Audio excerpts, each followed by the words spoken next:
This is Glasgow Rangers Nation. I'm Owen James, and this is all your latest Rangers news. Good morning, welcome to the programme, guys. We are talking the injury curse that has reared its ugly head after what had seemingly been a very quiet pre-season. You know, given the fact obviously no Lyle Cameron had started the season injured, but that was kind of a hangover from his Dundee days. We couldn't be held responsible for that one, but guess what? It's back, the injury curse, and it's hit one of our new signings. Probably one of the better ones as well.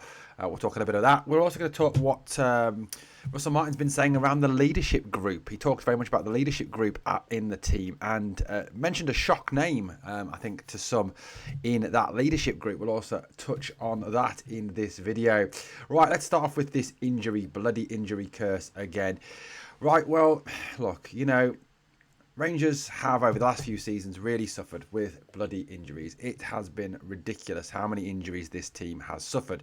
And it's like I joked the other day. I joked about the whole situation around, getting someone to go and pee in every corner of the ground to kind of try and break the curse, whatever this curse was, or perceived curse. We seem to miss an awful lot of players. But it now appears that Theo Asgard, our new Norwegian international signing, our creative midfielder, our number 10, our can opener, our playmaker, is a strong doubt for the Panathinaikos game due to injury. Now, the reports coming out of the training camp are that Asgard picked up a knock and limped out of the 4-1 win over Dunfermline.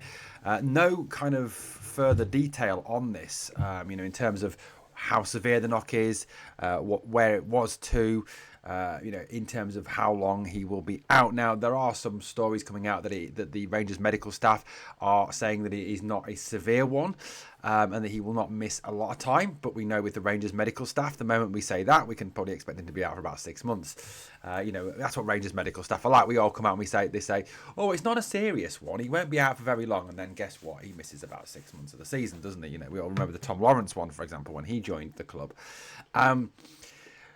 Also, there is a report this morning in at least 2 or 3 media sources suggesting that Asgard has to go for scans on this injury. Now, look, it can never be a positive when you've got to go and have a scan on an injury. If you pick up a minor, knock to your ankle or to your knee or to your shin, you kind of, it's just minor, you kind of limp it off a little bit, you have a couple of days of discomfort, and then you get back to normal and you build yourself back up again, don't you?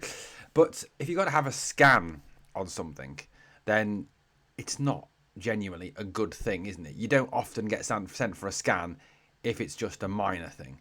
So that can't be good. That cannot be good. And look, it's not the ideal preparation, is it? This is a massive game coming up next week. We're less than 5 days away from this game now, and tonight at 10 p.m. Rangers have to submit their squad list. Yes, they can add 2 players on Monday morning to that squad list, but their overall solid core of their squad list has to be into UEFA by 10 p.m. tonight, and obviously there's going to be a doubt over whether Asgard can be on that squad list. You can change the squad list for the next round by the 31st of July. So even if Asgard isn't included on this squad list for the Panathinaikos game, he can be included on the next squad list if we were to progress to the next round. But, taking someone like Asgard out, I think, even though he's very much early into his Rangers career, it's a big loss. He clearly was signed as being that creative influence, that playmaker, the man to unlock the doors and create the chances. And obviously he scored a goal the other day against Dunfermline. Really positive reports coming out of training about the lad. So it's a big loss. It's a big loss already. Look, at the end of the day, we've got players who possibly can come in and replace him. Nadim Bayrami, who's seemingly undergoing somewhat of a rebirth under Russell Martin, can come in and play. I suppose Kieran Dowell to some extent. Again, another player seemingly reborn under Kieran Dowell. You look at those. You look at the situation of how Martin's been playing. Maybe even JD Gassama will be thrown straight into the starting lineup against Panathinaikos. If you look at how we've been lining up, particularly in that last bounce game, with that front three, perceived front three. I don't know, I wasn't there, and there hasn't been any sort of strong reports on how we lined up. But you had obviously Asgard, Danilo and Dowell as part of like a front three, maybe, or even a 2-1. I don't know. It could be that JD Gassama comes in and replaces Asgard in that position. That could be that could be what Martin is planning if Asgard does miss out on injury. So, look, as bad as it is, I suppose, kind of having a player like this missing out, you've got to try and look for the positive in this, because look, we've kind of got used, haven't we, over the last couple of seasons to these injuries and dealing with these injuries and just kind of getting through the injury situation. And the fact that he's going to be out, I mean, it was described in the paper this morning as a race against time to be fit for the Panathinaikos game. But look, if you've got to go for a scan, that can't be a positive situation, can it? But look, it is what it is, guys. We'll face the situation when it comes up. We'll find out, obviously, more concrete news once Russell Martin speaks to the media, once Rangers have had the necessary tests done on the player. But look, it's a loss. It is, of course, a bit of a loss this morning. Right, look, let's talk about Kieran Dowell. Now, this is a man who has, since he's returned to the club from his loan spell at Birmingham last season, courted a lot of controversy. A lot of Rangers fans saying, get him gone, get rid of him, he's pish, he's mince, he's dug me, etc, etc. Some people saying give him a chance, he never really had a fair crack at the whip under Beale and under Clement. Some people say, oh, he's never done anything, what is Kieran Dowell, where is... I think, for me, the big thing with Kieran Dowell, and we'll get onto the story about him being a leader in a minute, is... Dowell, I don't think, has ever really had a set position that he's kind of pinned down as been able to play for himself. If you look at how he's been used by the different managers, by Michael Beale, by Philippe Clement, he was used as an 8. He was used as a right winger. He was used as a left winger. He was used as a 10. He was used in a number of different positions, but never for any consistent run of games. Never really given any chance to really bed himself into the squad and actually prove himself, so to speak. He was always kind of dropped in here for this and dropped in there for this, and then pulled out for this and put out there and put out on the wing and then brought back in. It was always a bit kind of here, there, and everywhere for him. And look, as a player, and I've never played football to any high level. I've played at minor level, but I've never played at any high level. If you're being constantly switched around positions, constantly switched around in the team, dropped in for 20 minutes here, 60 minutes there, 90 minutes there, 30 minutes there, it can't do much for the rhythm, can it? It can't do much for you getting kind of used to playing with the players and being part of the team. So I don't think that's helped Dowell. Now, Dowell obviously went down to Birmingham last season, had a run of games, did exceptionally well for them by all accounts, played very well as a 10 and also out wide as well for Birmingham, having a run of games, having a series of actually playing week in, week out, and actually looked like a bit of a footballer. And, if we go back to his time at Everton, his time at Norwich, Everton fans, Norwich fans will tell you that he's a player, he's a good footballer. Norwich fans, even at the time we signed him, said that you've got a better player than Todd Cantwell there, and Todd was a top player. No matter what you think of his attitude and the way it kind of all ended at the club, I think it all ended badly for Todd because of the absolutely shocking attitude of Philippe Clement, to be honest with you. But and I'd still love Todd to be here. But look, I think Kieran Dowell, obviously, I think maybe, just maybe, if you give him a run, give him a position to play, maybe he pins that down and maybe he shows that he is a player. But anyway, Russell Martin was talking about the leadership group, the senior leadership group. Now, everyone talks about the team captain, don't they? We know that we've got a team captain who genuinely is not up to the job. We've got a team captain who realistically is not a team captain. If you look at the great captains of the past for Rangers, the Terry Butchers, the John Greggs, for example, the Barry Fergusons, real, genuine, proper leaders. You look at the great captains from other teams, in the past, the Bobby Moores, the Tony Adams, the Roy Keanes, the Steve Bruces, the Alan Hansons. These are the real leaders, the Stephen Gerrards. These are the real leaders, the real proper footballers. We've got a captain who's basically just captain disappointed and is just not up to the job at all. He's probably I would go as far as to say the worst captain in Rangers history is James Tavernier. But Russell Martin, when he was talking the other day, was talking about a senior group of leaders within the squad. And this is what he had to say. The senior group of Tav, Jack, Kieran Dowell and John Suter are good guys, and they have welcomed them and made sure they feel part of it. That was when he was talking about the new signings coming in, and the new signings being brought into Rangers, being brought into the Rangers way, being kind of indoctrinated as to what the club expects, what the fans expect, what the pressure of playing for our club is. It's really interesting, that list of names. Now, I think obviously Tav you'd expect to be there, being the team captain. Like I said, no matter what you think of him, no matter how bad he is as a captain, and like I said, he's probably the worst captain in our club's history. Jack Butland, again, senior professional, played hundreds of games south of the border, former England international. This is, again, a leader, a guy who is a senior professional. John Souttar, a guy who's captained Rangers, a guy who's led Rangers in the past, again, a Scottish international, an experienced professional. But Kieran Dowell on that list is a bit of a surprise. It's a little bit of a surprise, to hear him talk about Dowell being a leader. And I suppose as well for some of us, seeing names left off that list. No mention of Nicholas Raskan, for example. I think, those of you who've talked about Raskan being captain of the team this season, it ain't going to happen because, recently he made Connor Barron captain.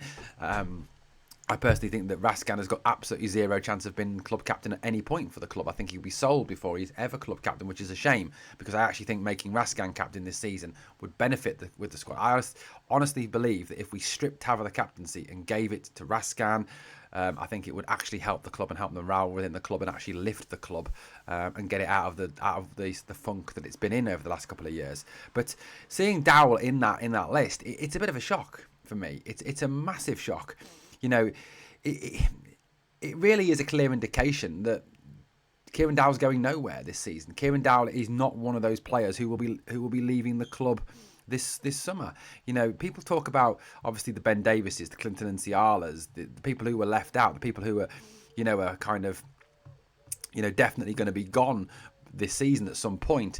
And I remember on the podcast talking about Kieran Dowell isn't one of those players who's left behind. So Russell Martin clearly fancies him, clearly thinks he's got a future at the club, clearly wants to use him this season. And some of you were saying, oh, he's just there for the scouts. He's just there for the scouts. Well, it's quite clear that he isn't just there for the scouts. He's there because Russell Martin rates him. Russell Martin wants him. Russell Martin likes him, and Russell Martin sees him as part of his team this year.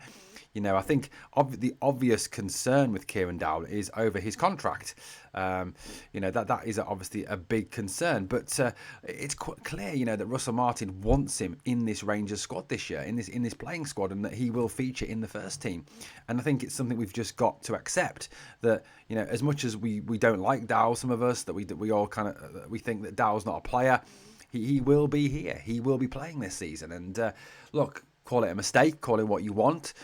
Like I said, we've got to kind of look to the past, look at what he did in the past when he got a run of games for teams and hope that he can recapture that form for Rangers. There is, of course, doubts over whether he can do that, but it is what it is, guys. It is what it is. He's here. And I think, obviously, like I said, the contract, he's got a year left on his deal. What do Rangers do? If they use him this season, is it the hope that if we play him at the start of the season, that come January, someone will come in for him and we'll get some sort of fee for him, if not a massive one?